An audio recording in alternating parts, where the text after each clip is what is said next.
Besengilahlithemba kwesothando sekuphelile ngami.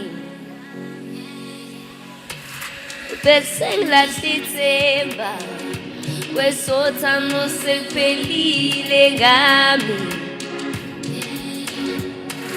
Wafika wena wangipha ithemba, ithemba lami nguwe, nguwe ithemba lami, ithemba lami nguwe, nguwe ithemba lami, ithemba lami nguwe, nguwe ithemba lami, ithemba lami nguwe, nguwe ithemba lami, ithemba lami nguwe, nguwe ithemba lami. Thula mama, ngizozisula zonke inyembezi zakho. Angithi thula mama, ngizozisula zonke inyembezi zakho. Noma singabuthwala ubunzima, noma singawagcwala amathafa, ngizozisula zonke inyembezi zakho. Awudondolo lwami zokuphatha kahle, ngizozisula zonke inyembezi zakho. Wafika wena wangipha ithemba, ithemba lami nguwe, nguwe ithemba lami, ithemba lami nguwe, nguwe ithemba lami, ithemba lami nguwe, nguwe ithemba lami, ithemba lami nguwe, nguwe ithemba lami, ithemba lami nguwe, nguwe ithemba lami. Awudondolo lwami ngibambe ngawe, ngoba baningi behlala ngami. Awudondolo lwami ngibambe ngawe, ngoba baningi behlala ngami.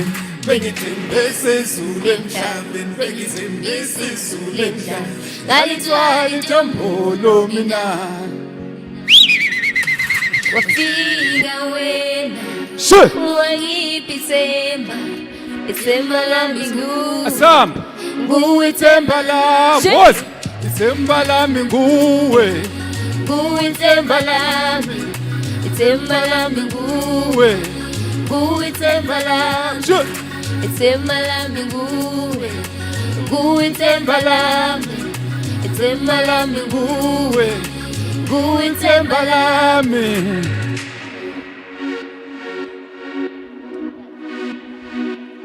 Sanibonani. Ninjani? Bengifuna ukusho uyibambe kancane mayibo. Bengifuna ukusho nje ukuthi no matter ukuba noma imaphi ama problems onawo, uNkulunkulu lithemba lakho. Okwesibili khona ingoma esoyiperforma njengamanje uthi ulishumi leintombi. Angazi noma niya understand and you are 10 in 1. So uhlezi uzazi whoever or noma kuthiwa umuntu okuhlukumezayo wesilisa, you must know that you are 10 in 1. You are 10 women in one woman. And we go by the name of Impande. Let's call my selector.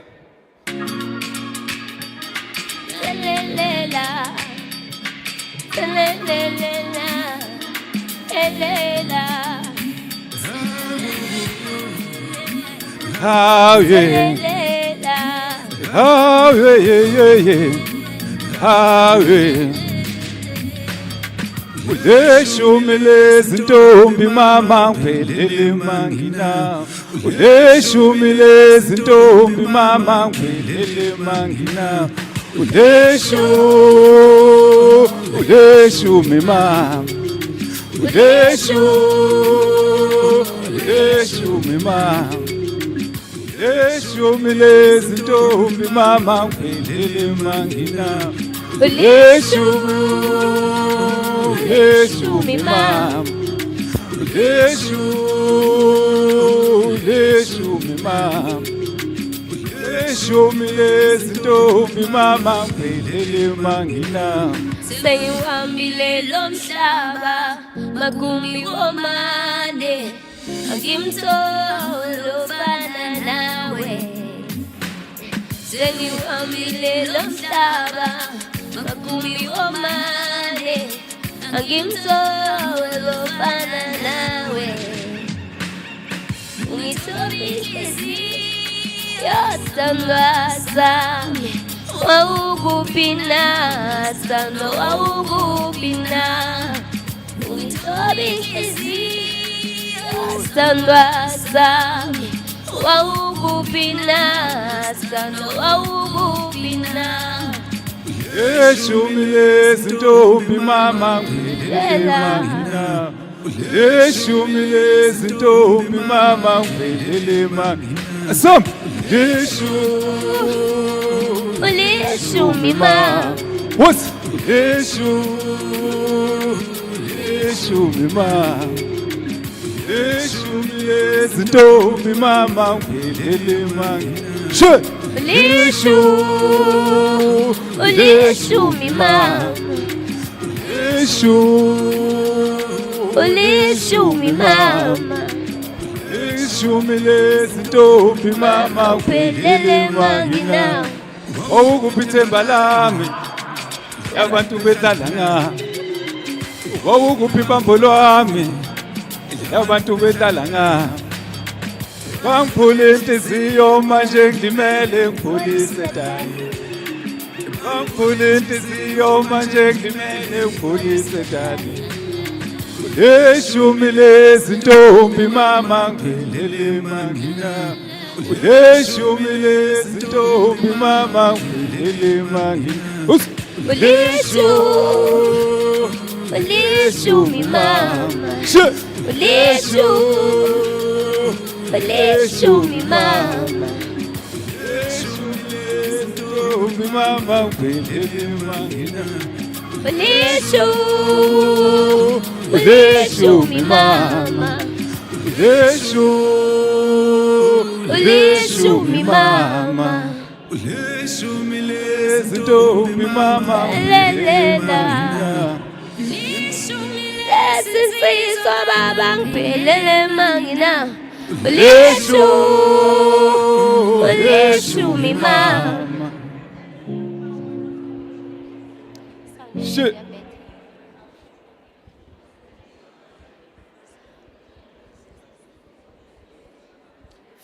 Thank you.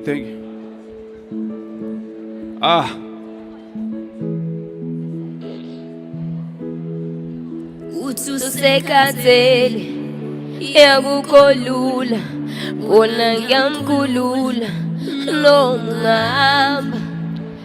ungahamba futhi ngiyakuxolela noma ungahamba sethanda omunye udayi yena uyamthanda sethanda omunye udayi yena uyamthanda inhliziyo yami soyenze njani ngoba isamthanda yona iyamthanda inhliziyo yami soyenze njani ngoba isamthanda yona iyamthanda kodwa noma ungahamba ngoba isamthanda yona iyamthanda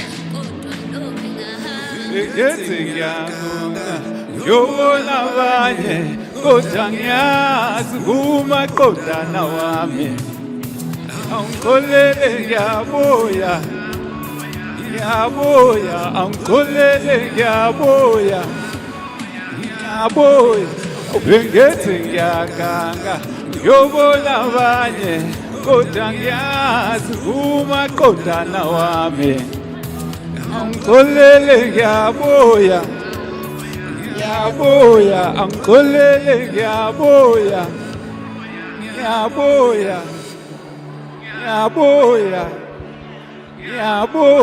angixolele ngiyaboya inhliziyo yami ngisoyenze njani ngoba isamthanda yona iyamthanda kodwa noma ungahamba ngoba isamthanda yona iyamthanda yami ngisoyenze njani ngoba isamthanda yona iyamthanda kodwa noma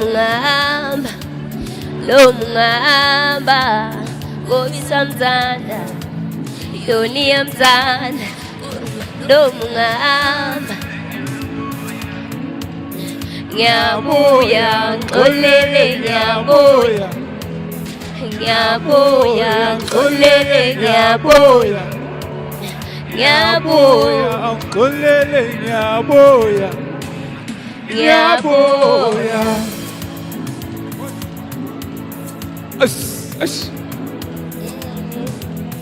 asamba boss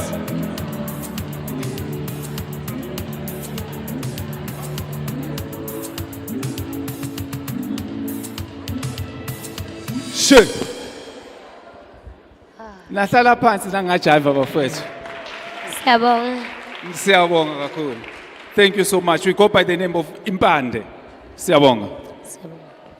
Testing 1, 2. Testing. Disappointed sound emhlabeni. Testing 1, 2. Testing 1, 2. Testing 1, 2. There we go. Thank you.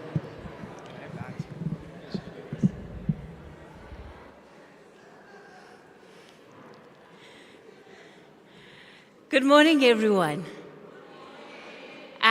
It's a Saturday morning. We've all left our houses. We woke up early this morning. We got dressed. We looked good. We made sure our lashes were intact. So we're not here with that low energy, or as the young people would say, the low vibrations. We're here for the high vibrations. So I'm going to start that again. Good morning, ladies. How are you doing this morning? If you're not excited, it's fine. I'm wearing all of that excitement by myself. I'm ready to start the party all by myself. Firstly, you all look so beautiful. Guys, have you said hi to the person next to you?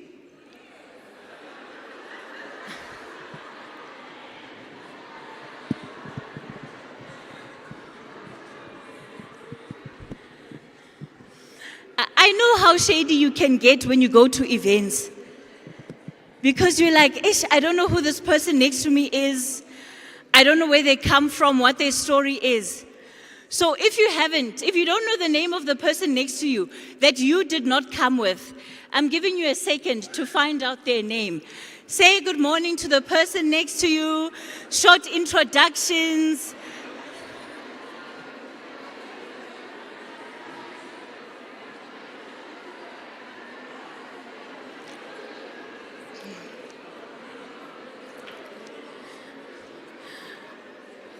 We're good? Okay, I know we're ladies, so already you started asking, this is where I live, I've got this many children, are you married, I'm divorced. So it was just a short introductory session. Yes. All right, ladies. Let's come back into the room. I know that you're not here for me this morning. Is everybody here? Do I have your attention?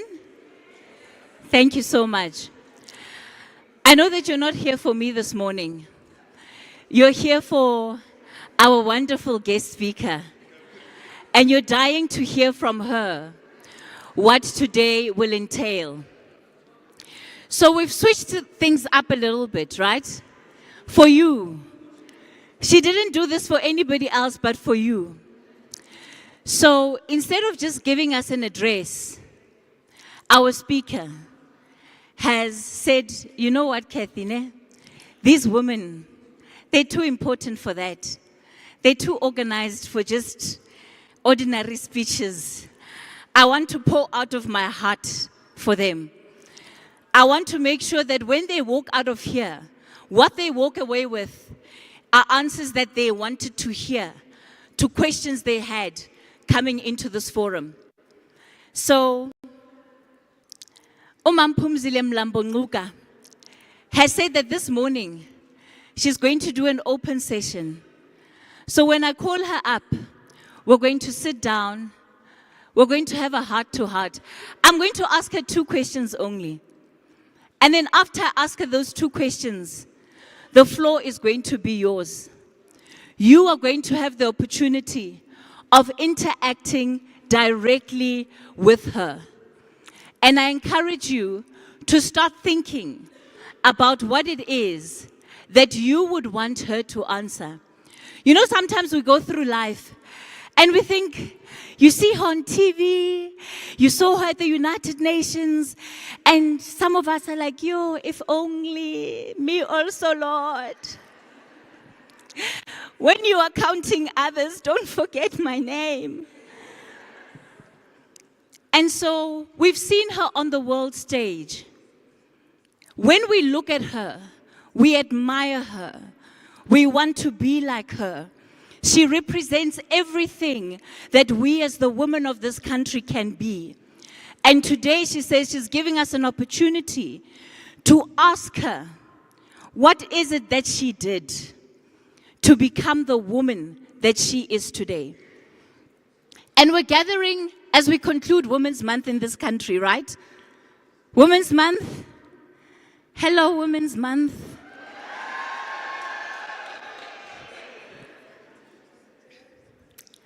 It's important that we remember that it's still Women's Month in this country.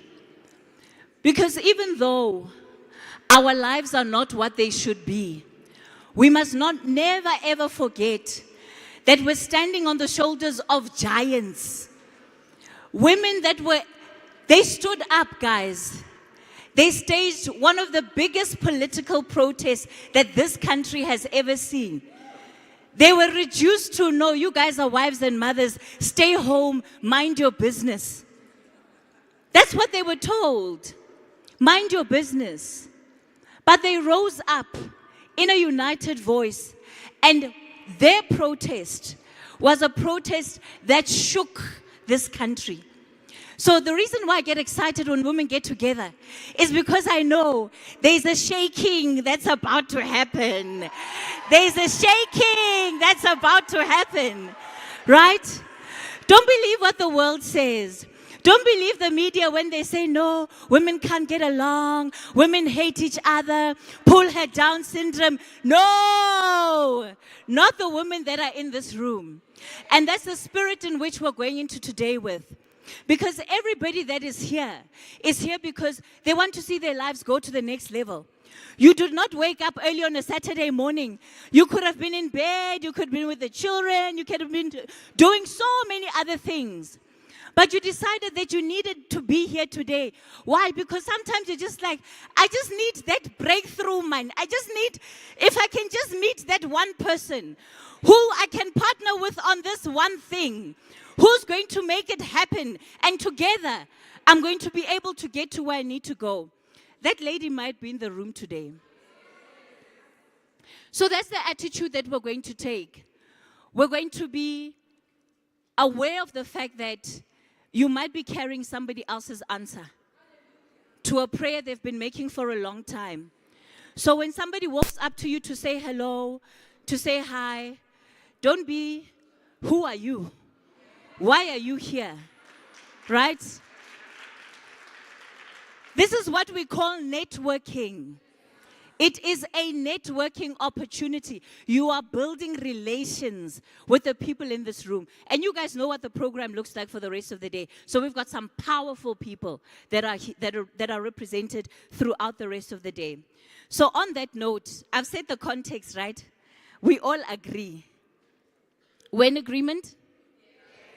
Okay, let me not talk too much. Thank you, Empowa Works, for hosting us today. and for putting together this beautiful Empower Women Summit. One of the definitions that I love about the word empowerment that I found recently on women empowerment is that women empowerment is about giving a woman the opportunity to make decisions around her social, economical status and creating an environment where she can make those decisions, where those opportunities already exist. And this is what empowerment looks like. This is the platform for those opportunities. With that said, I'm going to invite Ms. Dumi Leroux, who is the acting general manager here at Empowerworks. Come on, I mean, hello, Ms. Dumi. I just wanted to get the mic. It's fine.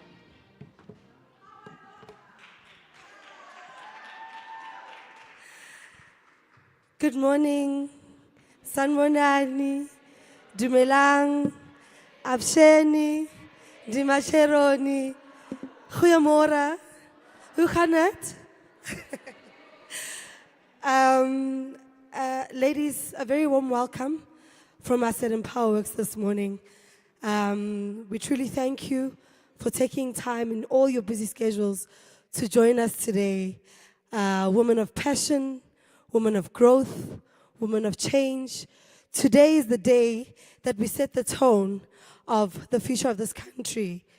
Today is the day in which we will change the entire trajectory of our country.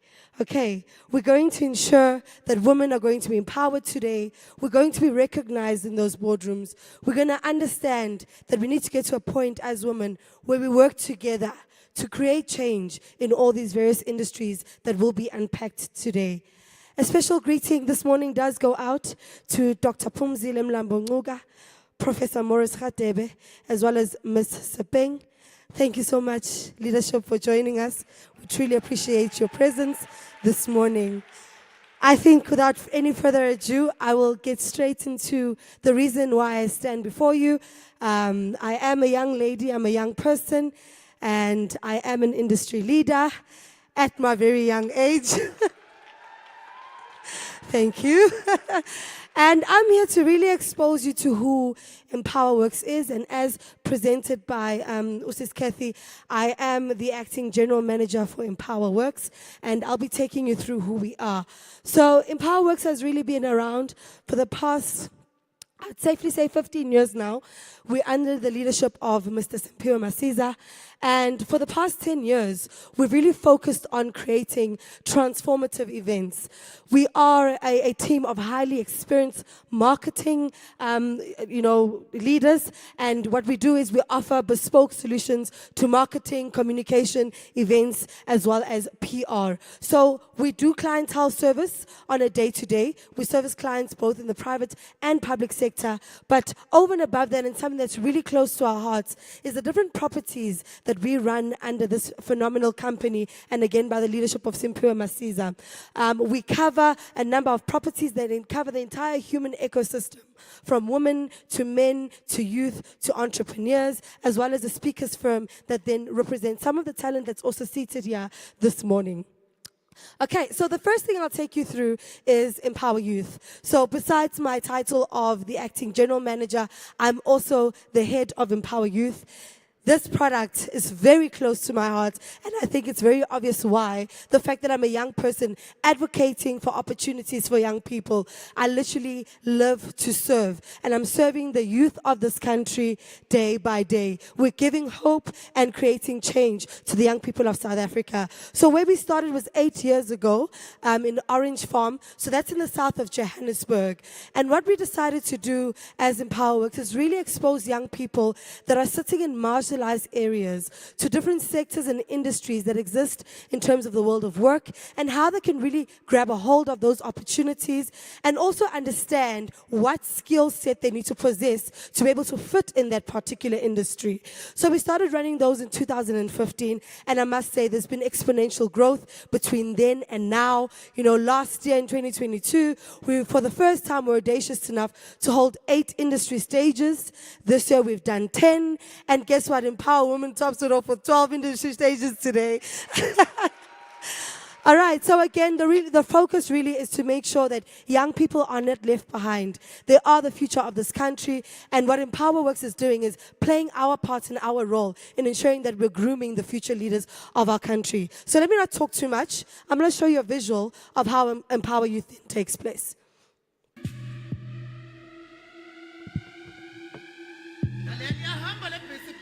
Dr. Dope.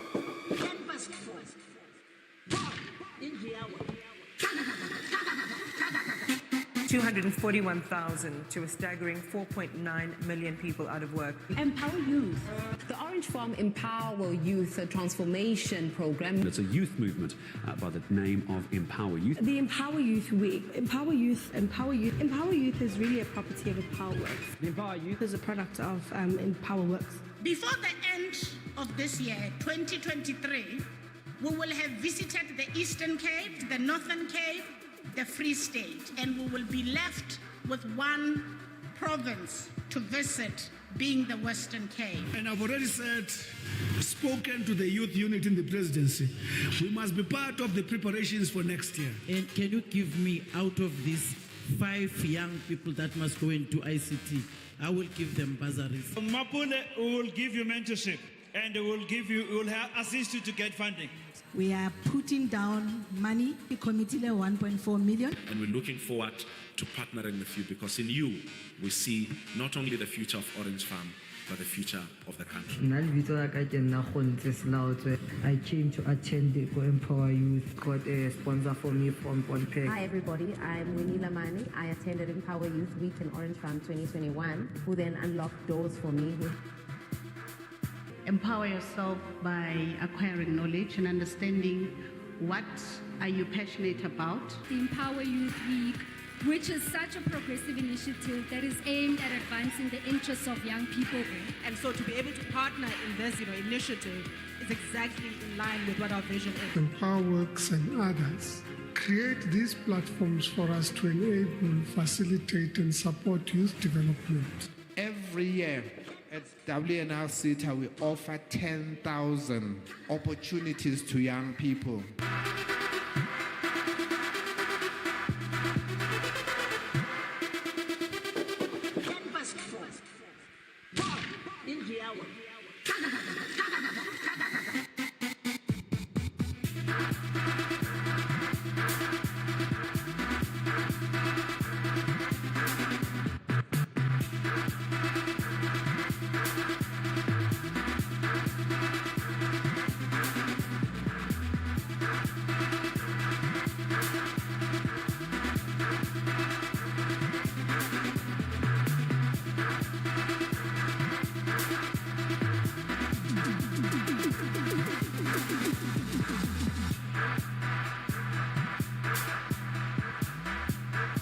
All right, so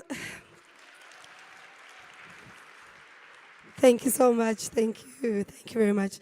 So that's really then a representation of how we run the Empower Youth Summits. Again, it's a very close passion point for us to ensure that youth are not left behind. And our slogan as Empower Works is impact, transform, and grow. And I think this video represents exactly that. That's who we are, and that's what we live by on a day-to-day. So Empower Youth is all about drawing opportunities closer to young people. We're really improving their desire to contribute positively to the country's economy and ensuring that we're bringing these opportunities closer to their doorstep. They don't have access to a Bryanston and a Sandton every day, so you'll find that you won't find us in a venue of this nature, but you'll find us where nobody else wants to go. So your rural areas, your township areas is our place of operation. So young people really need an opportunity, and the Empower Youth as a platform really addresses that and ensures that they're provided with the skills, the information sessions, as well as the know-how around accessing opportunities for themselves. So I think I've spoken to the history. Again, it's been 8 years ago, and those pictures will then show you just how much transformation has taken place, growth has taken place in actually hosting these various summits. So we've expanded over the years. So we're creating hope and we're generating change. So our slogan as Empower Youth is inspired, connected, transformed. This is simply because young people come in, they're inspired through the information that is given to them throughout, the week, because it is a week-long summit. They're connected when we provide them with connections to the industry that exhibit throughout the week. Again, providing them with opportunities, and then transformation takes place. And as you saw in the video, we've got your Khuntes and your Winnies who are now part of our success story saying, I'm in business all because of Empower Youth. Again, we established this platform as, responding to where we are as a country when we're talking about unemployment, and how we engage these young people is simply through what's going to be happening here. So similar format where we've got keynote addresses, we've got panel discussions, workshops, and most importantly, we always run a pitching session. So there are entrepreneurs that come in and attend Empower Youth that want their ideas to be heard, they want their voices to be then amplified on the stage, and we provide them with that opportunity where they come in, they pitch their business ideas to a panel of funders, and at the end of the day, some of them actually walk away with funding for the respective businesses. When we talk about partnerships, we look at partnering with youth-focused organizations. We work a lot with CETAs, and I think that was quite evident in the video as well. Business-orientated organizations, financial institutions, tech companies, as well as government departments. Again, these are people that support us from a financial perspective to ensure that we're able to deliver a world-class event in a rural or a township area, and moreover than that, to provide the information and the opportunities that youth require. I think I won't dwell too much on this. Ladies, I've spoken to the fact that we're addressing the unemployment statistic. And what we are going to do, and where I would like to invite some of you, and I know that in this room are industry leaders, and would really like to encourage you to actually engage with us. I've got the ladies that I work with, Anastasia and Renee. They are partnership leads. If you can maybe possibly engage them, should you be interested, to come in and work with us. We will be going to Sharpeville, and again, we're addressing the current situation there. It's another marginalized area with, over 50% of the population is young people under the age of 25 years old. And you'll find that the traveling distance from there into city is quite a lot. So we'll be hosting the summit within that particular area. We'll be hosting it at the magnitude of Orange Farm, where we'll be unpacking 10 industry stages, hosting over 200 speakers, again, and 300 exhibitors that will be providing the tangible opportunities that youth require. All right, what we want to achieve is to expose 20,000 youth to real business information, 150,000 youth to be exposed on an online platform. We're looking at 800 young people that will be placed in active employment, 150 entrepreneurs that would be funded, 3,000 youth that will be placed in training opportunities, as well as 500 bursaries. Where we have been, we started in Orange Farm, but we have replicated. We were in Limpopo last year, October, KZN this year in January. We were in Mafikeng in March. We've just come back from Mpumalanga. We're headed to Eastern Cape next month. We're going to Northern Cape in October, and really targeting all 9 provinces by the end of 2024. So we're really ensuring that no province or no young person in this country is left behind, by ensuring that we replicate this model into all the provinces of our country. So what we're proposing is, again, Sharpeville to take place on the 27th to the 30th of May. That is next year. So it gives us all enough time to have a discussion around how you're participating and how you're going to then ensure that change is also starting through this very platform, where you're giving young people opportunities in all your various industries, and ensuring that, again, we're grooming and honing in on the young people of our country. So our next property as Empower works is Empower Entrepreneurs.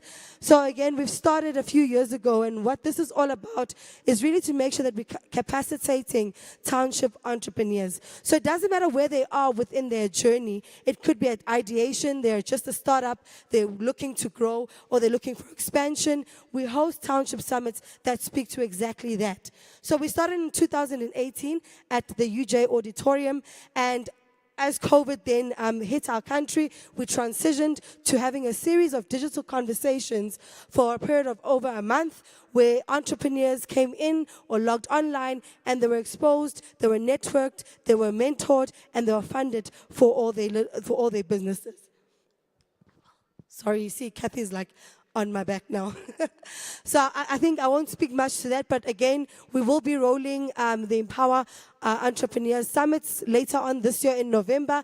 We are celebrating Global Entrepreneurship Month, and that's why we specifically hold these summits within that month. We're targeting 6 districts. So we're aligned to district DDMs, where we will be unpacking or talking about the sectors that make up that particular district. So out of those 6 districts, we'll impact at least 6,000 entrepreneurs, host at least 500 speakers, and will allow for pitching session as well, so we can ensure that those entrepreneurs are then mentored, they funded, as well as networked.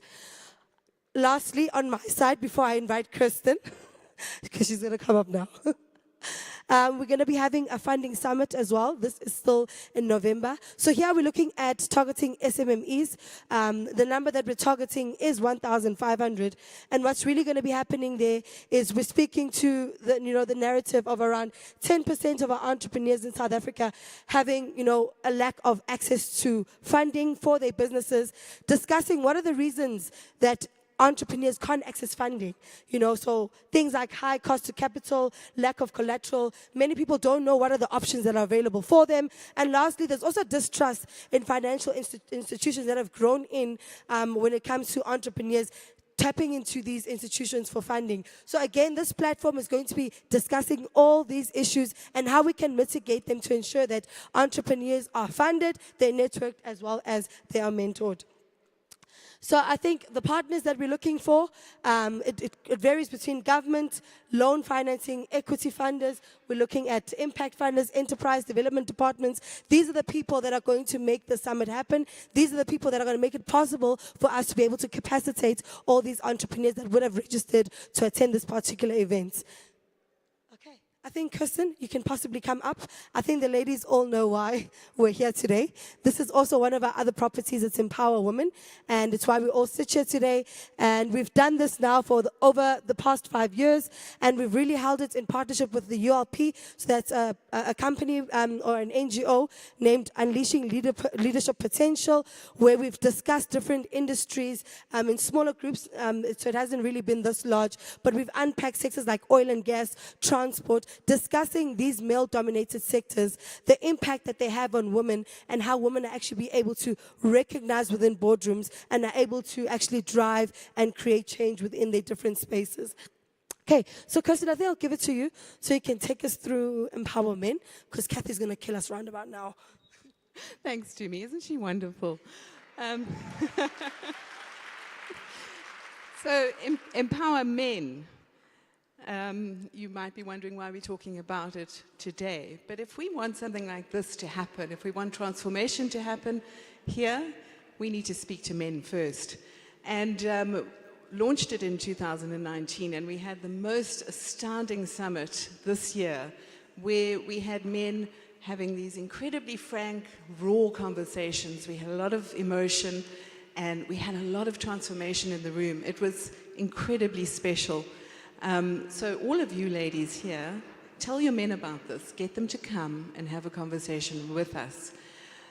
We talk to a number of different themes, and all of these will impact men as they go about their life, and it also enables them to redefine who they are in this changing world that we are here today, changing. We're doing our summit again, 20th of April next year. Please keep it in your diary. Send your men. We'll fix them for you, okay? I'm going to show you a quick video just so that you can get a sense of what we were doing.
We had tears, we had laughter, and we had change. So join us, partner with us. Because if you have a policy that speaks to women and children, you need to also have a policy that speaks to men and to change them. Thanks.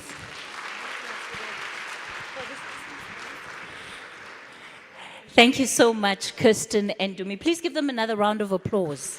There we go.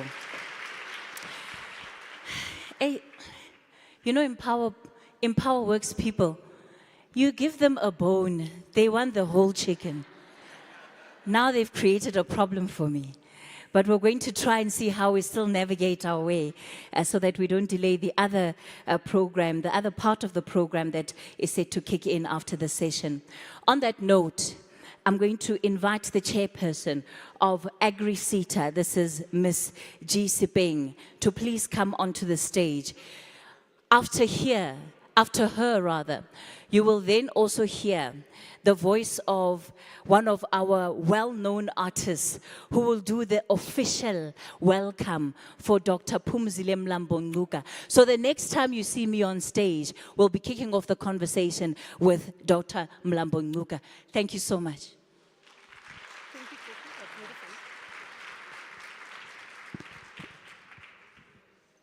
Wow. You look beautiful, all of you. Can you clap your hands for yourself, please? You look stunning. But your beauty does not talk to your clapping of your hands. Can you improve it, please? Can you improve it further? Yeah, that's much better. Yeah. Good morning to all our ladies who are in this house. Good morning to you. Special greetings to you, Dr. Phumzile Mlambo-Ngcuka. To Professor, good morning.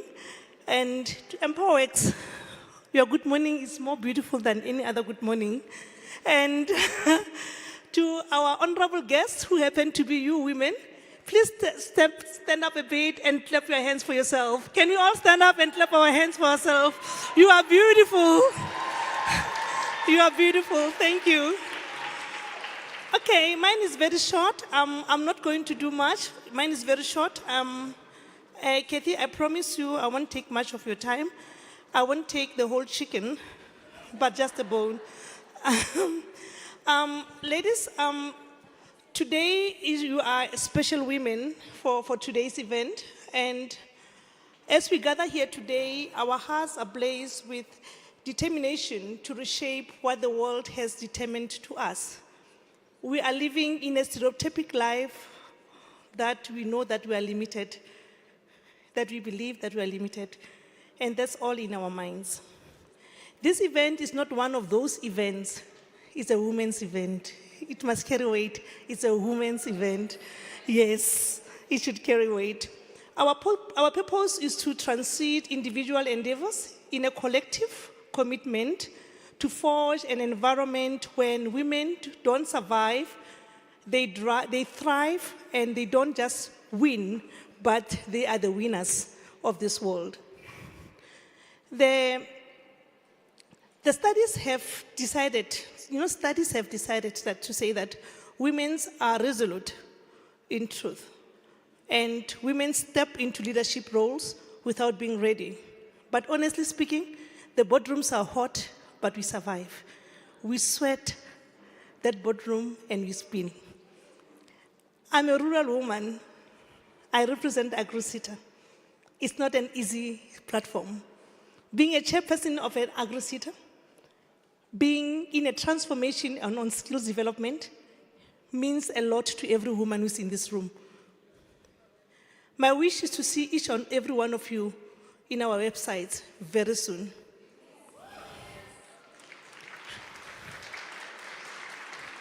Allow me to introduce you to AgriSeta. If you can allow me to introduce you to AgriSeta. AgriSeta is an instrumental catalyst fostering social, economic, and employment progress in agri-enterprises. We all know that every woman in her house has herbs that she cooks with. You have a veggie, you have a tomato. We want to teach you on how to plant that. That is our role. Our role is to teach you that we want to break the stereotypes and transform the agricultural space. As a steward of skills development, in accordance with Skills Development Act, AgriSeta bears responsibility of enhancing the expertise of agricultural workforce by encompassing but currently employed to those who are seeking employment opportunities. If you are seeking an employment opportunity and you are here, go to our website. There's what we call Connect Me. It's an app, download it, and then we'll have to lead you. Empower Women Summit isn't an isolated entity. It's a dynamic movement spurred to crystallize objectives. We are committed to empowering women leaders and bargaining talents to yield, sustain, and impact within traditionally male-dominated sectors. Agriculture is more male-dominated sector. However, as the chairperson of the board, I proud myself to say we have a lot of initiatives and we have done a lot to women in agricultural space. What we have now, we are working with people living with disabilities, and we are funding them with 1.2 million on particular skills. We have a number of land beneficiaries that we are also funding. We have cooperatives that we support. We have a number of small business enterprises that we are support. We have a lot of training interventions that we are supporting. We have a number of people that we are supposed to train on entrepreneurial and to start their own business. With this being said, we don't want to leave the youth behind. We are breaking the barriers. What barriers are we breaking? We are breaking barriers in artisanship. We all know that every farm has a tractor. And every farm in that tractor, there must be somebody who services the tractor. There must be somebody who drives that tractor. But where are we as women? Where are we in the transport industry in terms of driving trucks? Why do we allow stereotypes to rule our lives? We have done 395 artisan training for all women. And we proud ourselves that we have 395 electricians, millwrights, diesel mechanics, and plumbers within the agricultural space. Can we get ourselves a clap of hands? And those are young women. They are young women. And when I talk of a young woman, I talk of a woman who can still stand up and become the next face of our farmers. Who are our next face of farmers?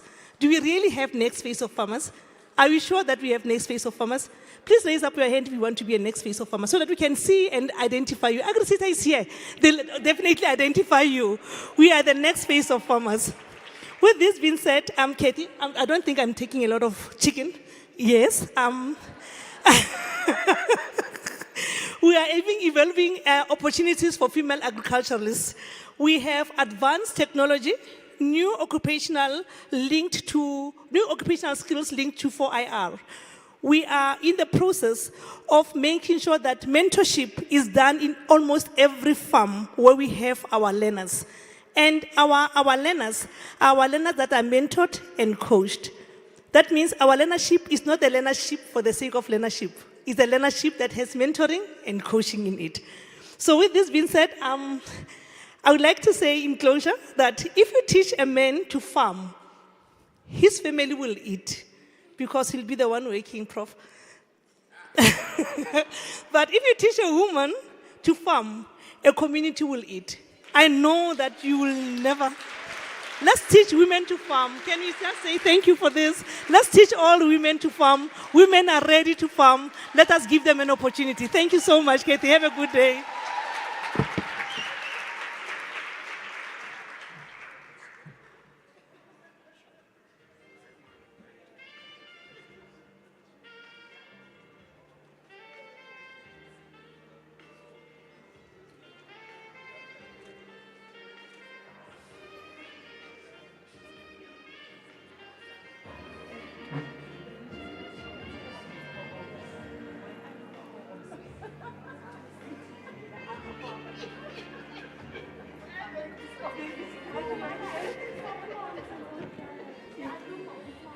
I've been forced to come out of hiding. There's something that was supposed to happen, but maybe it's waiting for me to trigger something else. Thank you so much for that address and for trying to keep it as short as possible. Although you said when you started you're not going to take much time, So, you know, you must always be, you must watch out for people who say, I'm not going to be long. And they're concluding, just to wrap up, to conclude the wrap up. I'm now finishing. On that note, I want us now to welcome our main speaker for this morning and why we are all here. It's starting to fill out nicely at the back. Hello, ladies at the back. We see you. We know all the people that came late. You have been exposed, but we still love you. It's okay. Thank you so much for making sure that you don't miss out on the session. I'm expecting it to be an amazing one. And for those of you that missed the announcement, Dr. Phumzile Mlambo-Ngcuka said she's not going to address us today. She wants to have a heart-to-heart with women. She wants to have a heart-to-heart with us. So we've got some microphones that are going to be roving. And I'm going to ask that if my ushers can please start getting stationed. And let me just maybe determine the rules of engagement. This is a session for women, right? So we're here to discuss what? Women's issues. Ne? And I'm going to ask you kindly because we don't want to be derailed. Okay? So, don't ask her, Mang was voted out, and then Mang was voted in, and what did you think? What did you have to say? Okay, because that can quickly derail what we're trying to get out of her this morning, right? If you want to know what she thinks about those matters, buy the papers or watch Newsroom Africa. See what I did there? So this session is just for us as women and an opportunity that we rarely ever get.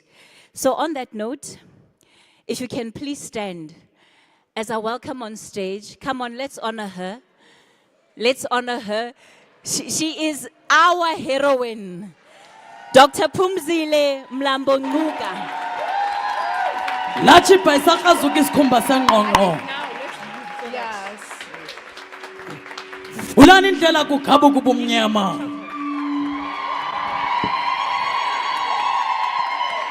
Baba ngasibini singabi nadyodyo. Khandana amachiza konakala ukuhlala.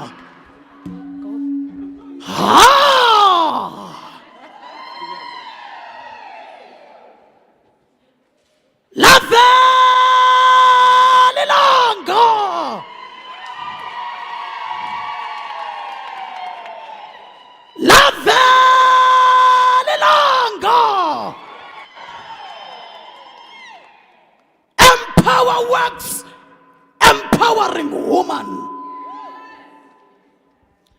Lavelilanga.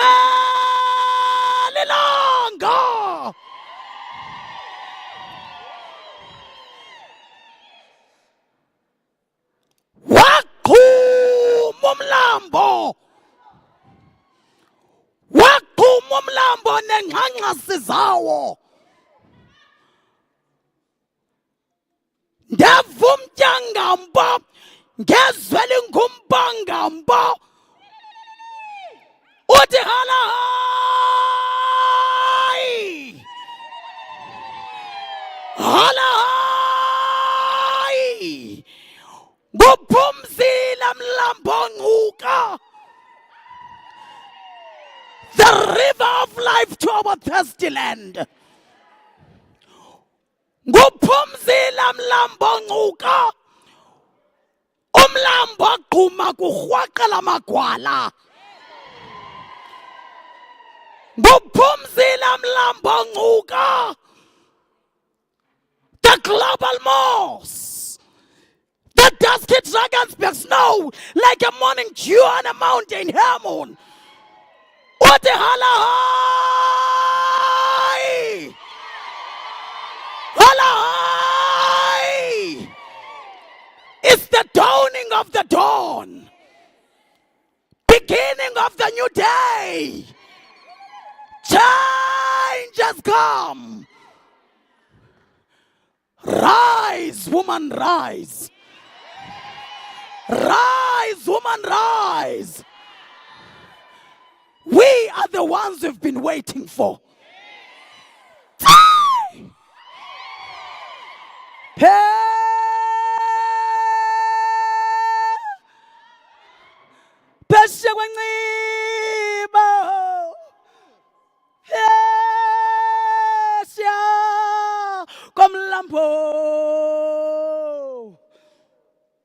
Zibuyile inkomo zikatata. Zibuyile inkomo zikatata. Zibuyile hayi inkomo zikatata besiyola bala mavila. Wow, hayi. Mbona mnina lonto ubonayo. Ngamazolwandle yayaluzela na. Hayi. Is it a daffodil in the Rocky Valley? Inye bibintyatyambe qaqamleyo enqabeni ezixhotyeni ngaphakathi kwamalwalwa kusini na? Hayi. Ngumfazi. Intsika yendlu kaAfrika. Yimbokodo rhayiqole kusilo kuthithelwa kuhluzwa kuselo kuhluthwe iqhatha izombelela indlu kaAfrika iqhatha unongelemba. Ngumfazi. The streams to the greatest river of life. Phumzile mlambo ncuka. The point of reference from the United Nations women that a woman is a woman. A woman in Saudi Arabia is a woman. A woman in the UAE is a woman. A woman in Palestine is a woman. A woman in Israel is a woman. A woman in West Africa is a woman. A woman is a woman. And a woman is God. Today is the day for us to build the Ark of Covenant. This Ark of Covenant will ensure peace and tranquility to silence the guns across the world at large. This Ark of Covenant will enable the free trade, monitoring the decommodification of our own commodities, ensuring the beneficiation, the equal beneficiation of sons and daughters of the soil, and safeguard the illicit outflows. This Ark of Covenant will ensure the construction of the policies that will be implemented to build a safe place. The world with no dangers for women and children to live in peace and tranquility. Now is the time, and the time is now. This Ark of Covenant should dismantle the negotiation of the sex slave trades in Africa. Who are we to discuss the Bill of Rights for Women? Remember, you are the lioness. Like Queen Zinga, who fought the slave trade against the Portuguese for the women to be respected in this continent. You are the lioness.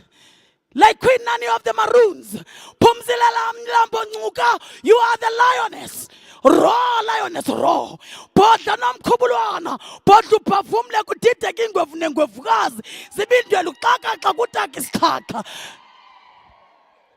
Like the great Winnie Madikizela Mandela. Bodla upavumle. Like the great Charlotte Maxeke, Bodla upavumle. Like the great Lillian Ngoyi, Bodla upavumle. Like the great Betha Goya, Helen Joseph, Rahima Musa, and all the great women whose shoulders we are standing on. thina ke nto zaziyo sothuka nganto kuba kaloku mama le nto yinto yaloo nto athi amaxhosa ke isikhova sidla ngeso laso esimehla nkungu ke sifa yindlala masithina sitshothe ke bethuna singqungqa singqumshele sixhantsa sizombelela sixhantsa unongelemba sithi phambili Phumzile Mlambo Ngcuka phambili phambili Phumzile Mlambo Ngcuka phambili. Oh yes, we are the streams to the great river of life. Mandiniyeke abafazi bale ndawo bokuthakatha mama. Ndirham. Ndincincelele.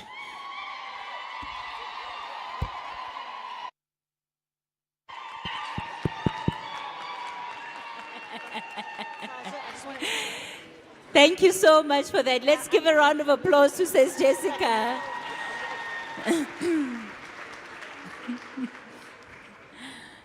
You guys heard her, Gere.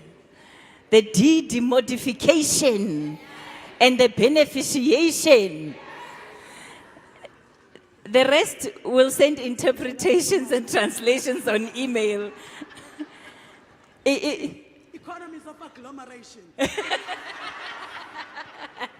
Thank you for that, as Jessica. Dr. Phumzile Mlambo Ngcuka, what an honor it is to have you here in our presence as the women of this country. And I think when you look around the room, you will see that it is mostly young women that are represented here. I want to firstly give you an opportunity just to share some reflections of a day like today and a gathering like we have here this morning. I'm going to ask that at the back, if we can please try and settle down because some of that noise is coming through.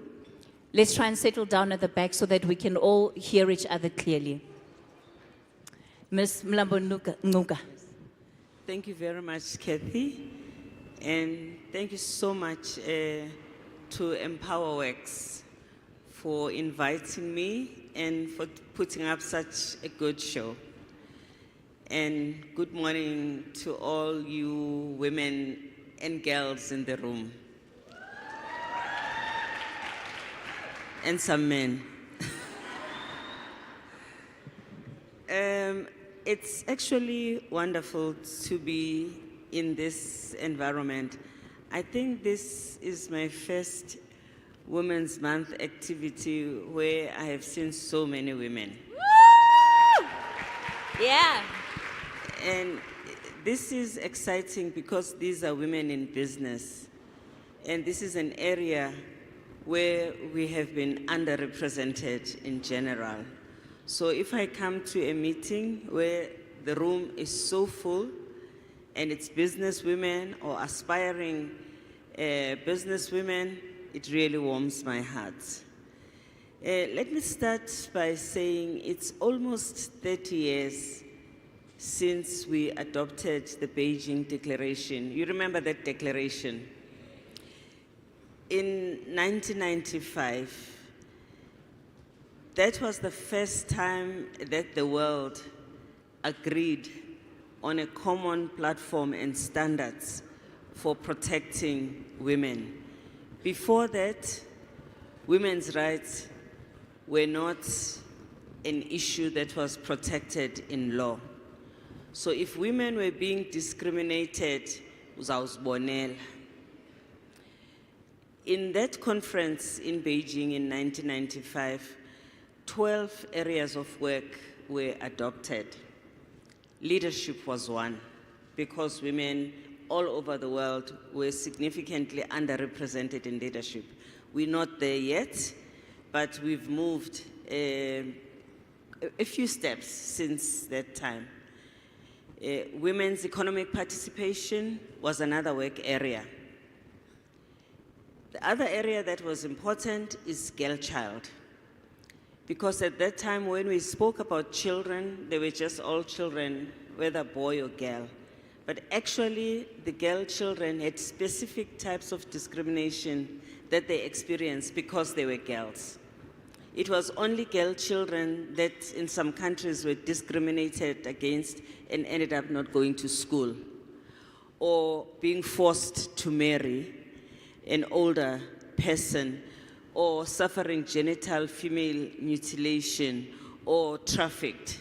So the African women in Beijing were very strong on demanding a particular attention and profiling this child who is a girl. And then, of course, the other area that was highlighted out of the 12 areas was gender-based violence, something that you are still fighting even now. So when I see you now and think about the journey we have traveled around the world and in our country, yes, we've taken steps forward, but we're nowhere near where we are supposed to be in 2023. And our progress is patchy. There are areas where we are excelling. In particular, women are proving that they can deliver when they have been assigned specific jobs and given opportunities. But there are some areas where we are worse off, such as violence against women. So that just tells us that as much as we can feel we have come a long way, we have so much further to go and so much work to do. And for those of us who have aged, it is exhausting, because I cannot believe that what I fought for 30 years ago, I still have to fight the same fight. But you know what? There's no time to relax. We have to take it forward. What you are touching on there is such an important aspect, because when we look at the state of women in this country, we can look in the room and for a moment be deceived about where women are, because we look at this group of women. But the statistics tell us that it is the majority of women that cannot read and write, that don't have access to education, that don't have access to business opportunities. So that means that just by being here in this room today, these women are the exception, and they've had to break down all of these barriers. But it doesn't mean that they are cushioned from what else is happening. When we look at the violence statistics, gender-based violence statistics, every single row here that we can go through, there's a woman who's been raped. There's a woman who's experienced violence and could well still be experiencing violence today. How do we begin to challenge the patriarchal system that we live in and the cultural and traditional norms that continue to safeguard the status quo? Because what we have seen is that women across different class groups are not exempt from those issues. So these are issues that don't pick. It's not just poor women. It's not just middle-class women, but it's women across the board. You know, patriarchy is resilient. You know, that's something we have to know. And the success that women have got has to be celebrated, is important, but it's actually exceptional. So numbers of the women who have made it in a sustainable way are an exception rather than a rule. And the work we have to do here as women who are in business or in politics or in specific industry is to make these something that is just expected of women. But patriarchy does not expect women to be in certain positions. There are norms in our society that tend to define women out. BRICS was wonderful. And I think there were many agreements, and engagements that happened there that we must celebrate. But haibo, amadoda angaka. You know, when you just saw a row of men standing and you say, these men are deciding for us, ngani yabo epinki. I mean, what is this qualification they have that gives them the right to have to decide for the women of the world? Sure. So that is the norm. That is what we have been made to believe. But it's also very subtle. Almost all of us here in this room are probably associated with a church. That is where patriarchy is reinforced. It's been getting better, but if ngumanyano, wherever you are, challenge that, sis. It is a real problem. When I was at the United Nations, the countries that were most difficult to work in and to change were countries where there is strong religious authority, as well as countries where there is traditional leadership. Traditional leadership reinforces the fact that women are second citizens. And sometimes we do these things and take them lightly. Guti, when emakaya wetu, hayi nangu utata kabani. Sisitshekise namakhanda. You know, you embolden patriarchy. You actually have to, as often as possible, call it out. And you don't have to be rude. It's important to sustain respect and a decorum in a family. You don't want to be a wild one, but you always have to find a way of calling out patriarchy. It is also important that in the places of work, where, and I think we will hear a lot about that today, we still have industries that are male-dominated. It's important for women to go there and to do whatever they can to be visible so that they provide role models. There was a company in Turkey which made air conditioners, which had predominantly men. And one of the reasons there were fewer women was that the men said, this job is very complicated. Women cannot do it. So me and the CEO of this company, who was more gender aware, had a discussion about, really, can you tell me exactly what do these clever men do? I don't know a lot of clever men, so I want to see these exceptions. Because if the men were so clever, the world would not be such a mess, because they've been dominating the world.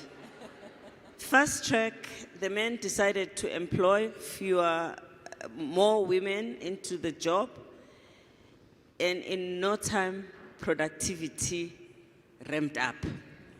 Before they knew the clientele was diversified, they started firing men and bringing more women.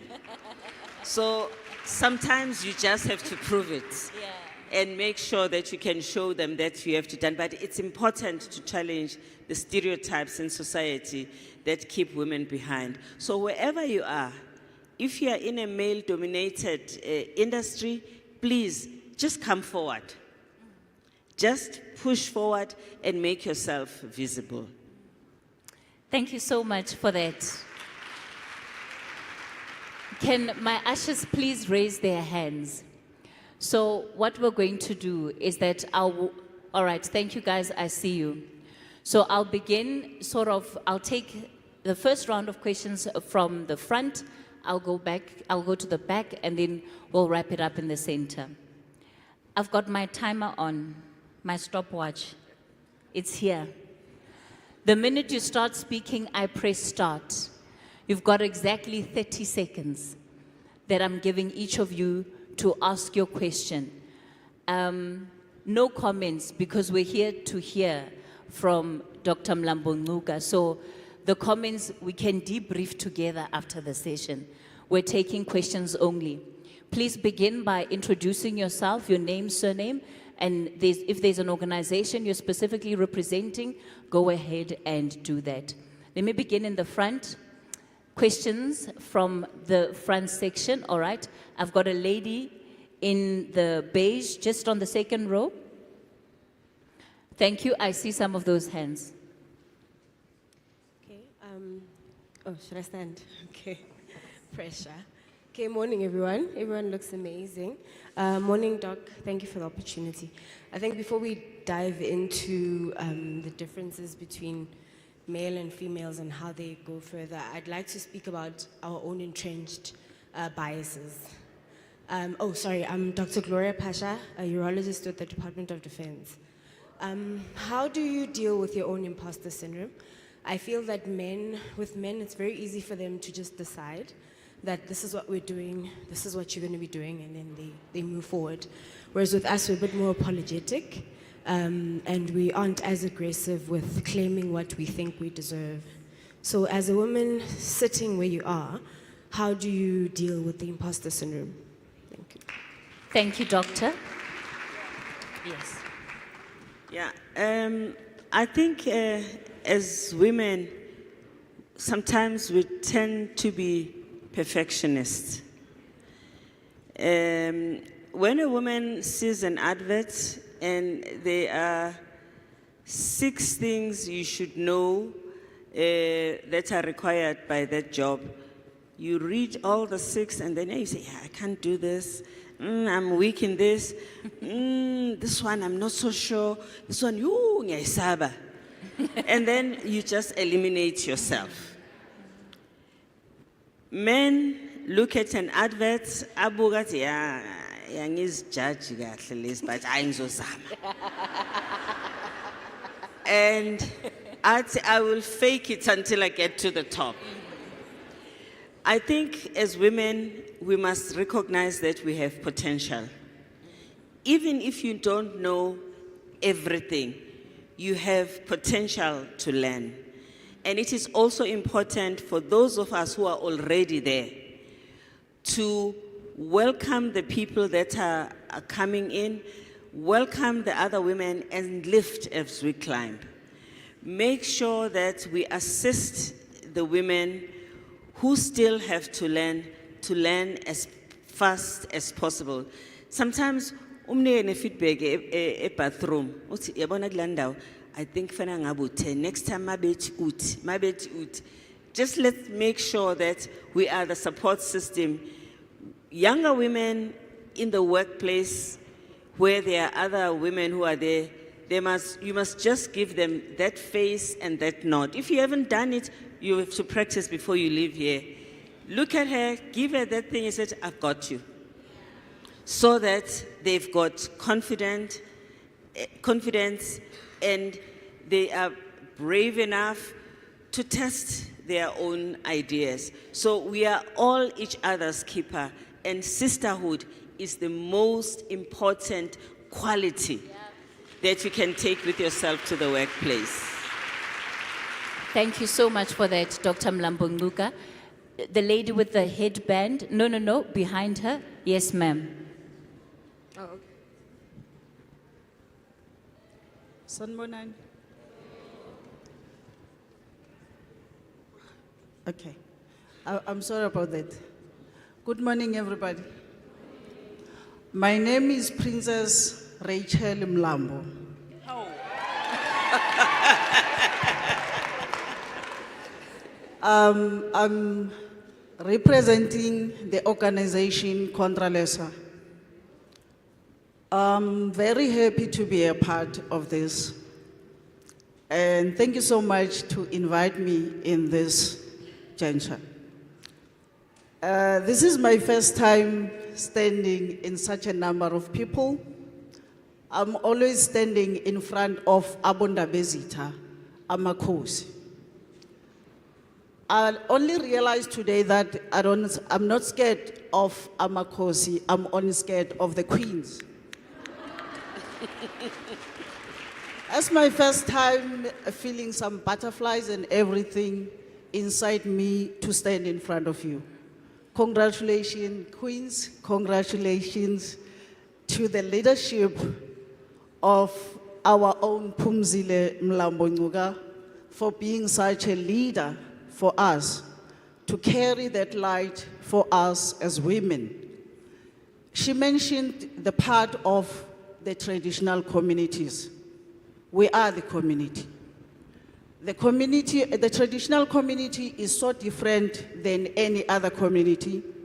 They've got their special attendancy because it's not a usual community. We've got our own laws that we still need to practice as Amakosi, as chiefs.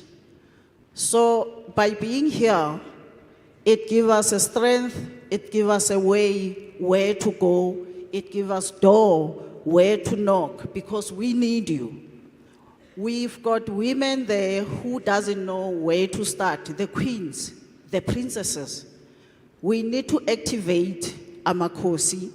We need to activate the kingdoms. All right. So as I'm standing here, I'm standing in the name of the kingdoms. Thank you so much.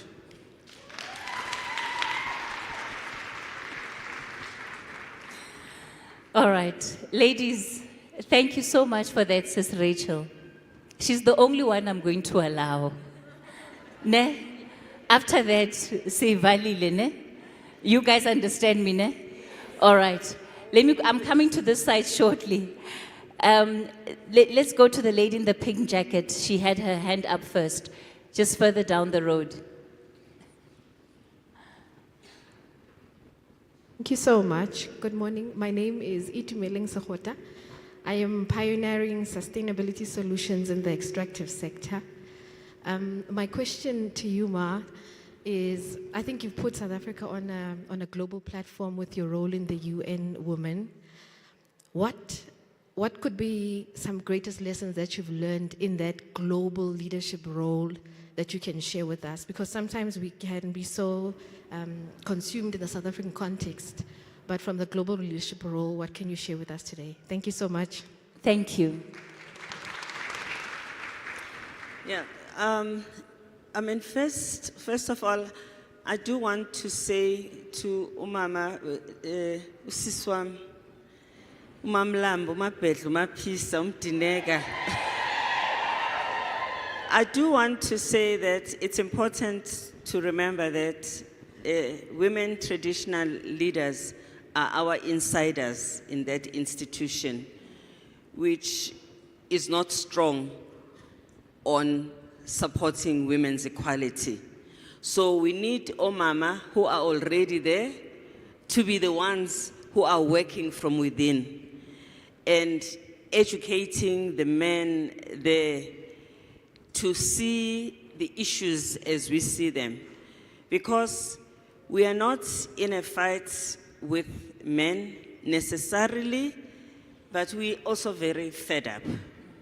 So we need to make sure that we find a way of mobilizing as many men as possible. And these many programs that are targeted to men are very important, because one thing that is still missing in the world, it's a men's feminist movement. This is one thing I wanted to achieve at UN Women globally. We've started, it's coming, but it's slow. We have male feminists here in South Africa who are standing up and talking for women, and not doing it for women, they're doing it for humanity and themselves. I mean, we'll not praise fishes for swimming. When men take gender issues, they are not doing us a favor. They are just doing their job as human beings. What was the question? What are the lessons that you have learned, particularly from your role at UN Women, that you can share from a global perspective?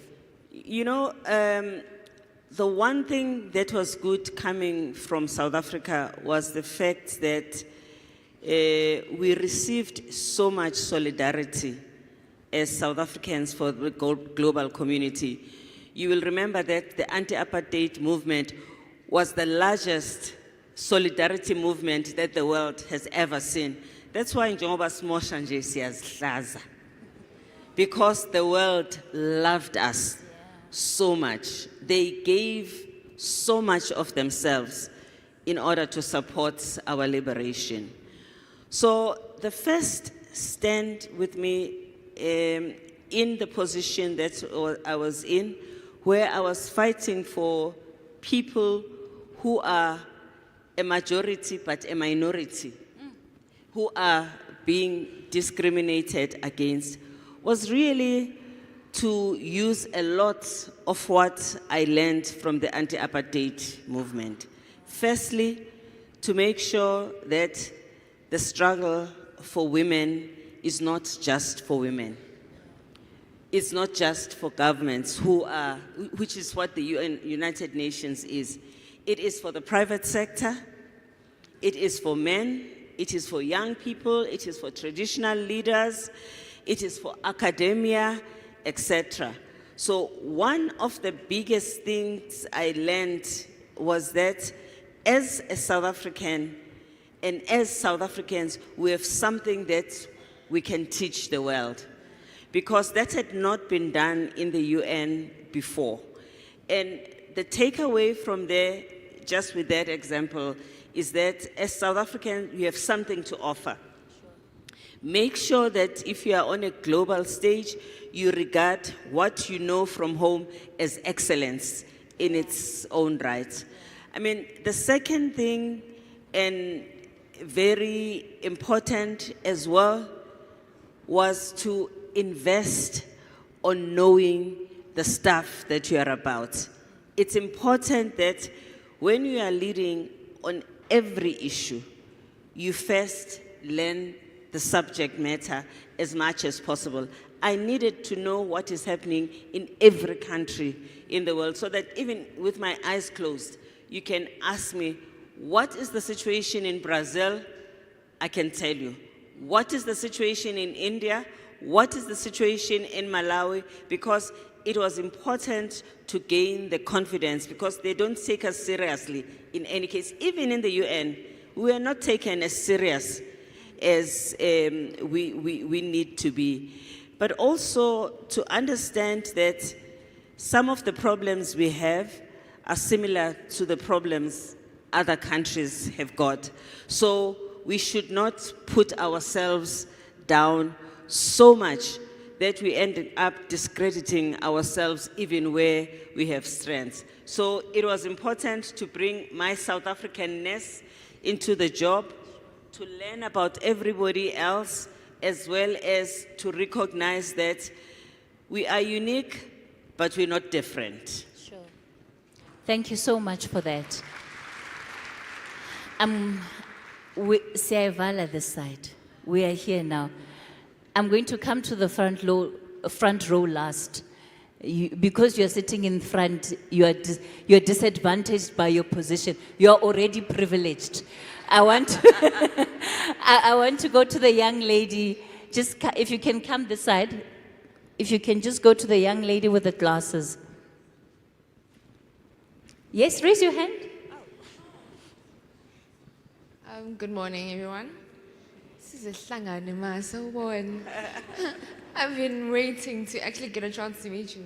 I am Unale Dinguse. I am 22 and I run a company called I Like STEM, which is a social enterprise that equips the youth to be prepared for the future world of work through learning in-demand skills and providing them with those skills and gaining industry experts by bringing the experts in STEM to talk to them. So mine is more of an advice type of question. It's not really a question, but it's advice, because I am someone who's willing to learn and there's so much change that needs to be done. So I'm just like, how would you advise me in leadership?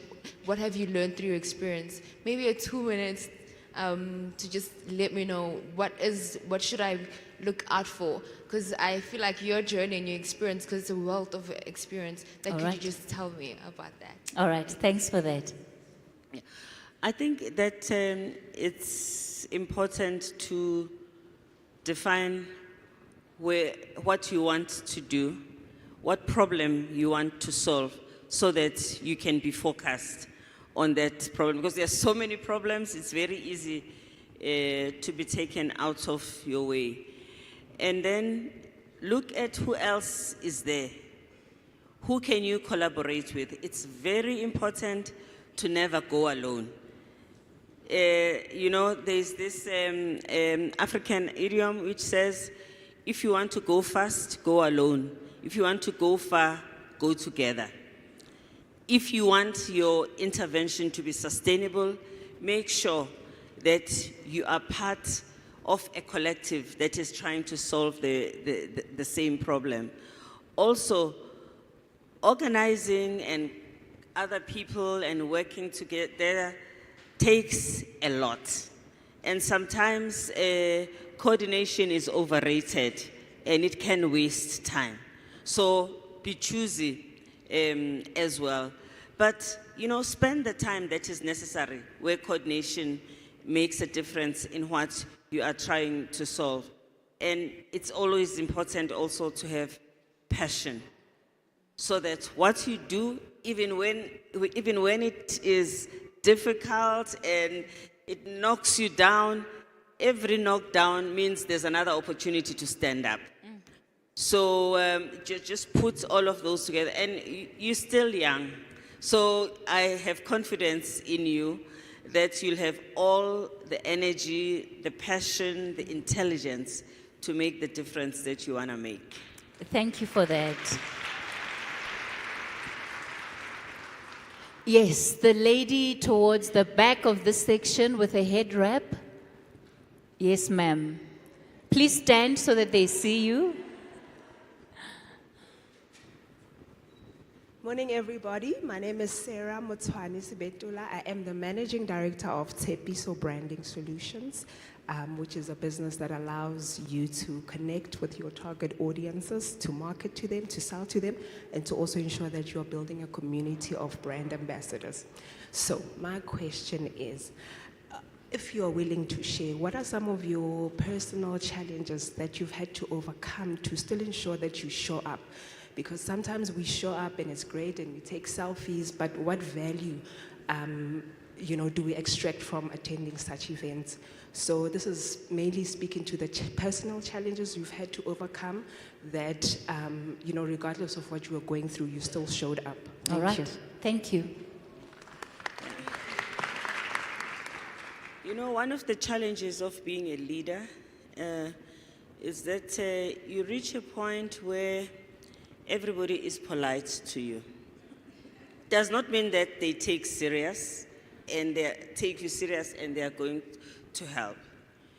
You interact with many men in particular, because they are the ones who dominate in the many places where there are doors that we are struggling to open.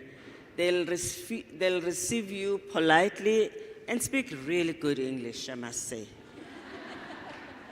And flatter you even. And it ends there.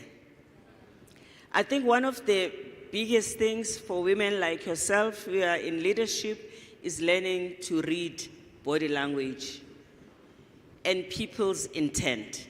Sure. So that you don't waste your time with tralala.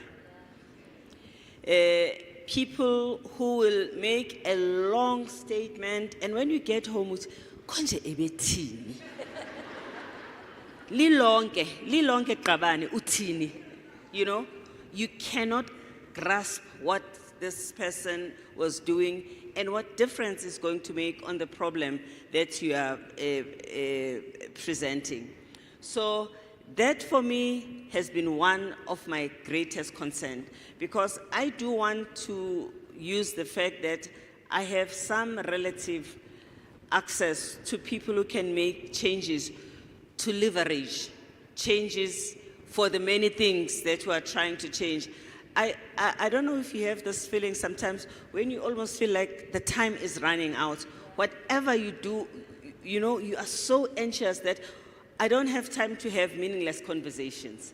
When I have a conversation, it must lead to something concrete that I take with me. But when you go into these meetings and it's just a meeting for the sake of meeting, it is important to learn to cut off those.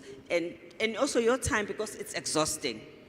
You don't want to use the limited time you have for things that don't make any difference. So that thing, and I don't even know how to describe it, that helps you to identify what makes sense and what is something you could just do without. Thanks for that. And a very important question. There was a lady with a hand behind her. If we can just pass the microphone on. Yes, I'm coming to the section that's at the back right after this question. Yes. No, the lady that was just behind you, ma'am.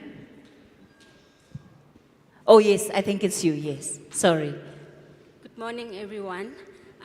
Thank you for being with us today. My name is Patricia Munama. I'm the legal manager from the City of Joburg Property Company. So one of the false narratives is that women are not capable of leading because they are naturally homemakers. Yes. One of the narratives is that women are not capable of leading because they're homemakers. Naturally homemakers. So what I'd like to know is, Ma, from your experience, how can you encourage women, more especially young women in leadership roles, to be confident in their roles while they integrate that into their family life? Thank you. Thank you for that question. Yeah. Women, yes, are homemakers, and that is leadership. Because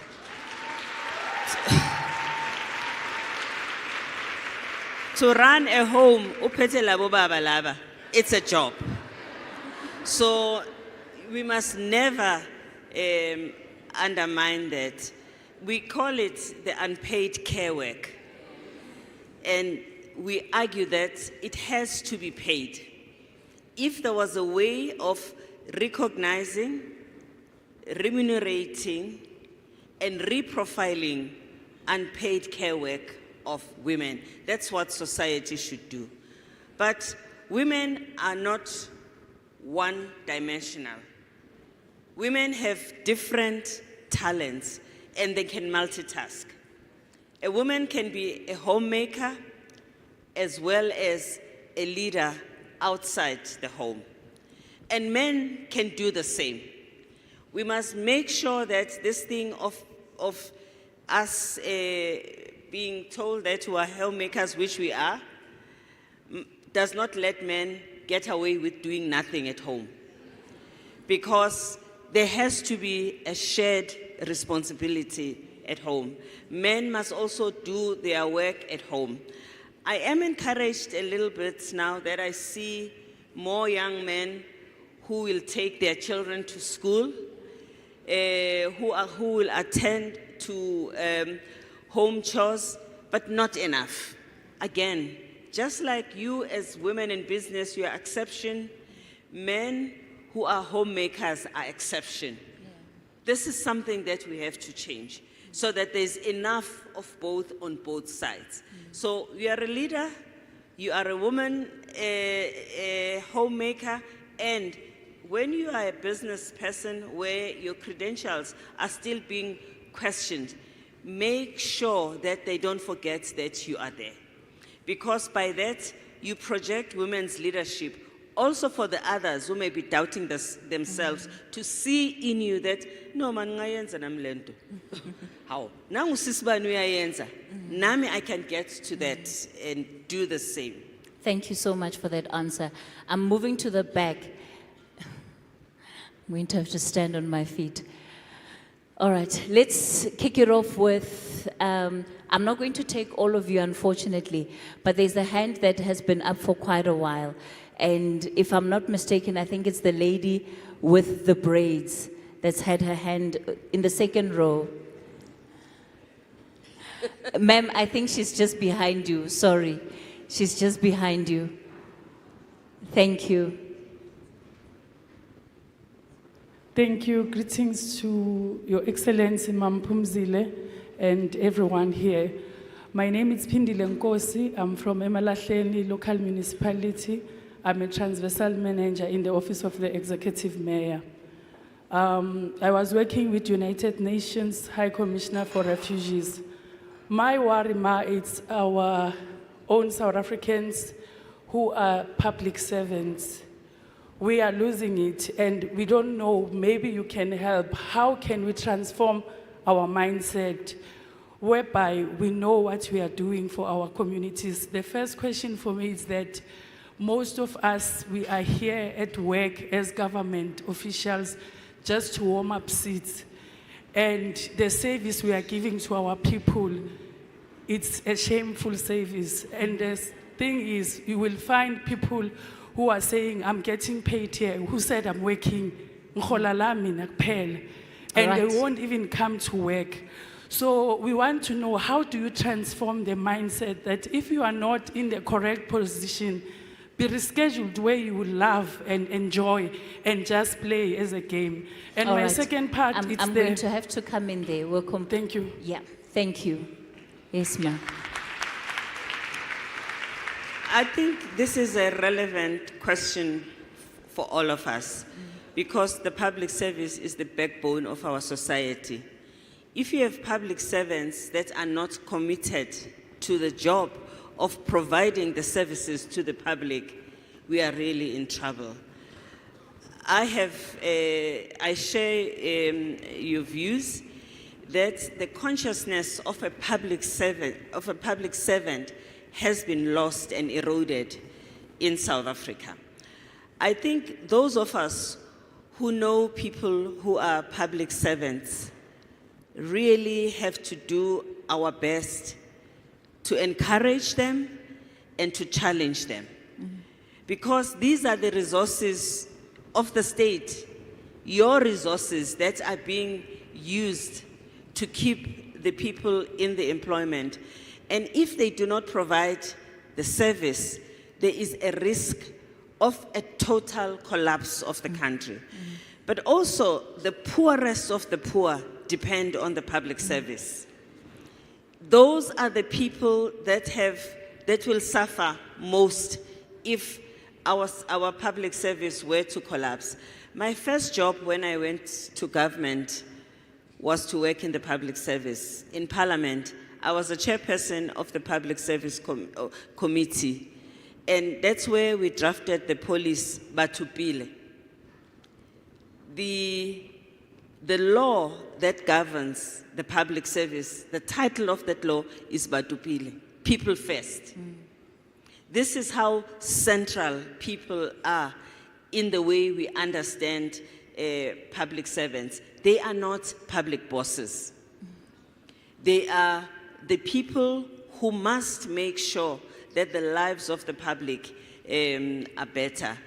And there is also something that also has to be highlighted, that elected representatives, meaning politicians, have to also be exemplary because it is their responsibility to give guidance to the officials that are employed in the state. And that is also where we all come in as the public, holding the elected politicians accountable so that they too push the people who work for them. I am so frustrated when I see that the people who now serve our people, who hear about the complaints about how our country is going down, they don't have the consciousness, that tells them, I could be responsible for this. Let me do something about it and change the situation. I don't know if this is an adequate answer, but this frustrates me like anything.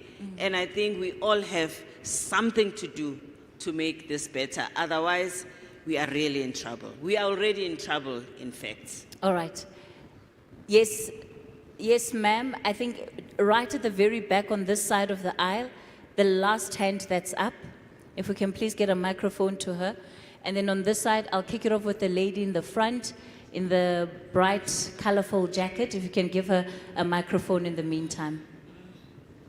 Okay, thank you. Good morning, everyone. My name is Kube Noktula Ndlovu. I'm the Chief Risk Officer at AgriSeta.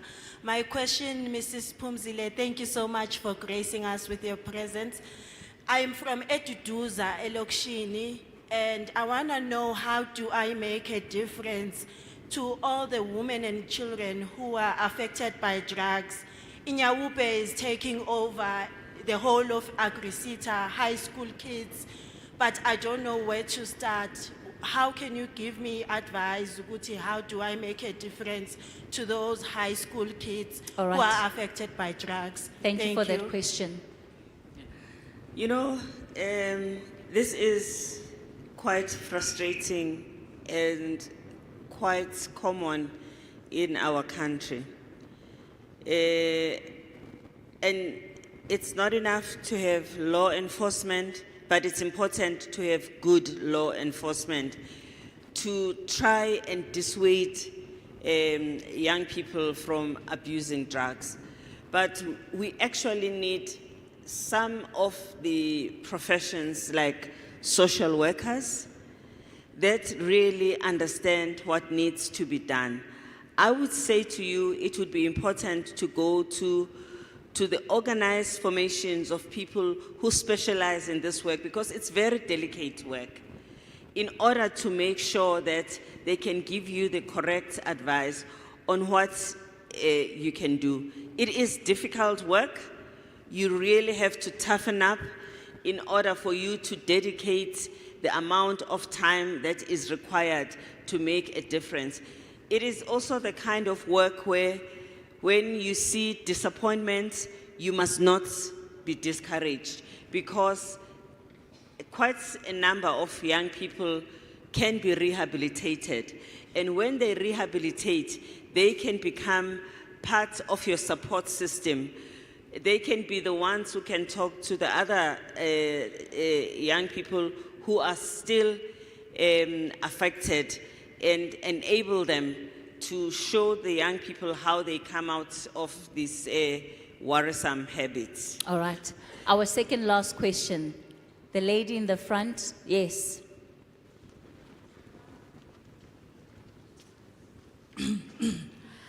Good morning, everyone. My name is Manyani Mkandla. I'm from Honeydew. I'm a small SMME. Dr. Ncube, we find it very difficult for us as women, especially youth.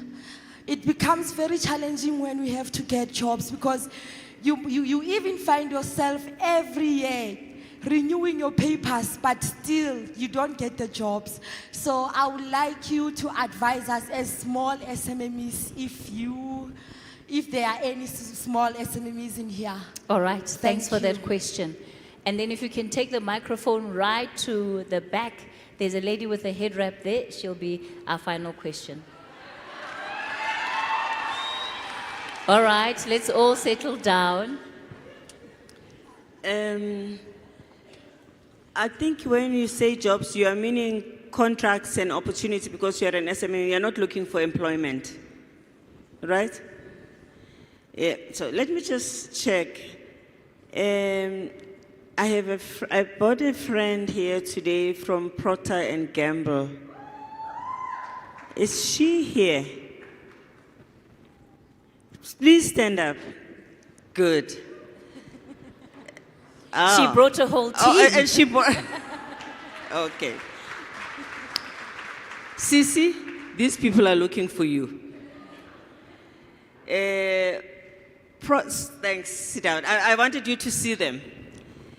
And I think there may be other companies that are in this room that procure from SMMEs who are maybe not getting the SMMEs they are looking for. Is there anyone like that who is in a company that wants to procure, that needs to find SMMEs who can be suppliers?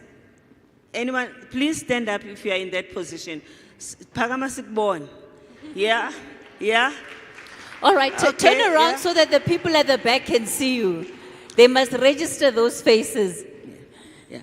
I think there is a real problem in our country, and I've seen it in other countries as well, where there's SMMEs who are looking for opportunities. There is companies who are looking for suppliers, and something in between is not connecting. This was the conversation that we had with my colleagues from Procter & Gamble, because they have a big budget. They want to buy from the South African companies. They like to work with small business. They can also support you to build the capacity that you need to be a good supplier. I think I don't think that there's obviously enough opportunities for all the SMMEs, but even the limited opportunities that are there are not being accessed by the people who desperately need them. So there is something we need to do about information, ensuring that the information about opportunities is available. And while we are here today, I really urge that all of us who have something to share, opportunities that people can access, we need to make sure that we share these opportunities. I liked what my sisters from the CETA, Agriculture CETA, explained to us, because that's an opportunity too. If you are in agriculture and you felt you were all alone in the world, here is an organization that can support you. So all I can say, Sisi, is that suck as much information and contact as you can today. Our final question. Good morning, ladies in the room. My name is Sanki Mahyangu, a future legal risk and compliance consultant and currently an executive coach. I'm here in my own capacity, not the company I still work for, in the space I just mentioned that I'm going to be consulting very Your soon. 30 seconds is running out. Okay. The question, Dr. Mlambanguga, you mentioned something very key where you said at the UN level, it was intentional, like to say we need to empower women now worldwide, And then that was about 30 years ago.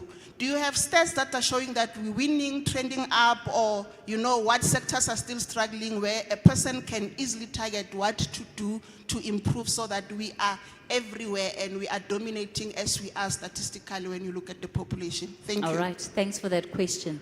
Yeah. Well, because we're starting from such a low base, women were underrepresented in almost every field. We have not reached a point where I can point at an area and say women have been adequately represented. I would say your mindset should be that every field is open field. It is a place where critical decisions and high salaries, then women disappear. So we have to, as we look at the number of women that we're bringing, we have at the same time to fight for how do we define women's representation so that what the women get out of it is actually meaningful. Ladies? Can I just say one thing Yes. as my parting shot? Yes. Because it's something I try to say everywhere where there are young women, childbearing age, who have young children. Never forget that your children are your priority. No matter how well you do, and no matter how much you want to climb the corporate ladder, smash the glass ceiling, your children are a priority. If you have to walk out of a boardroom to go and watch a soccer match,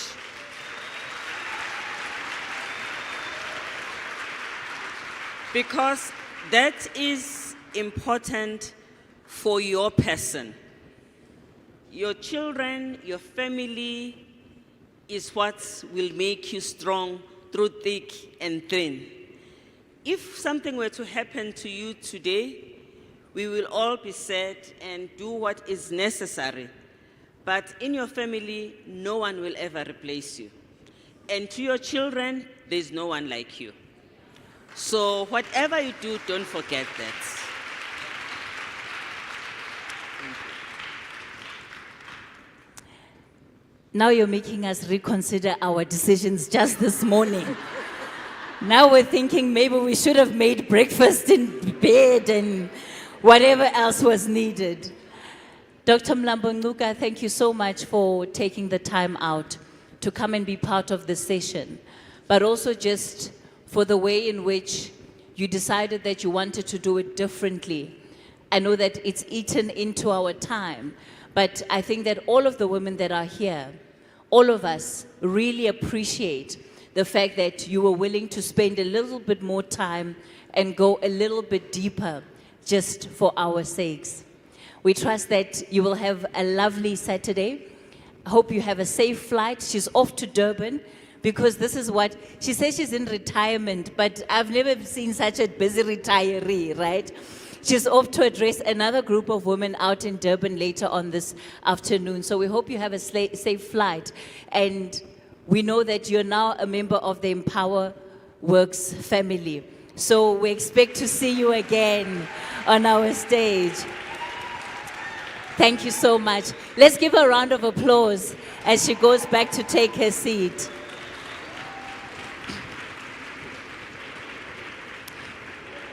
All right, do we need a quick picture? Do me?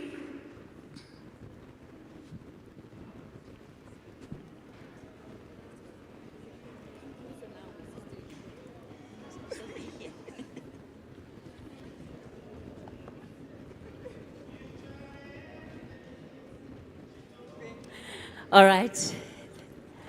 Thank you so much. Ladies, you may take your seats. And as Dr. Mlambo, oh, you've got a couple of remarks. Yes, thank you so much, Kathy. I appreciate that.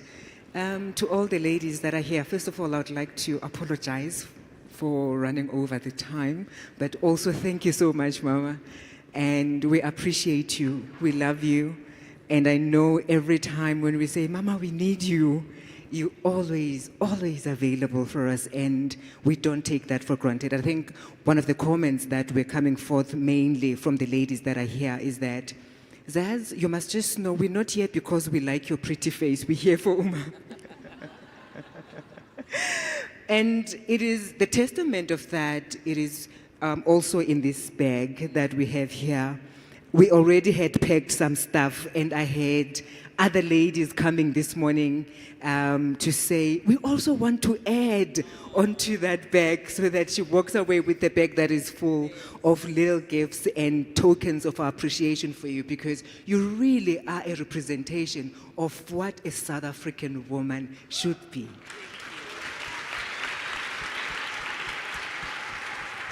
With that, I will hand over to my boss lady. All right. Hello again, ladies.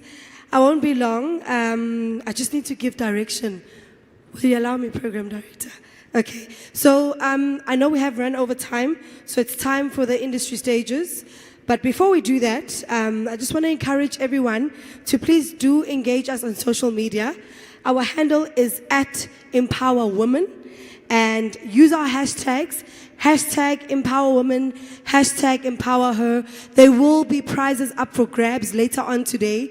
We'll be announcing a top 3 of the people that will be making us trend. You need to like, you need to share, you need to comment, you need to follow our page and retweet on Twitter if you are on that space. All right, so for now, we do have ushers at the back. Ushers, please just raise your boards. So all of them at the back have an industry stage that's written on there. I know that it's a bit hard for us to see if we see